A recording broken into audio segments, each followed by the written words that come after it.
So I don't think you've been aggressive enough with this because it's overgrown and you haven't really known what to do, and it's too tall, and each year when you make a cut, 3 more stems come off and you can get 2 or 3 feet in a given year, and it's just sprawling.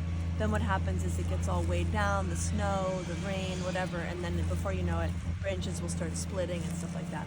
So why don't we just kind of start from scratch with this, like a little rejuvenation. I would do things like with this guy here, I would cut right below this mess here. And then I would pretty much bring everything down to like 2.5, 3 feet. I would do like something like this, very dramatic, but you want it to be lower. This, I'm like doing right above the nodes here.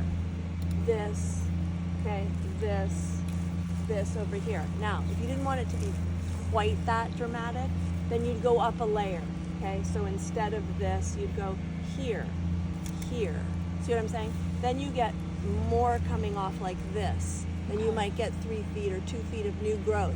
Next year, you've got to come back down here. If you don't do that, it just keeps getting bigger and bigger and floppier and floppier. So you've got to clean out all of the stuff that's in here that, you know, you didn't have a chance to do before, and it's like bad, broken. Okay.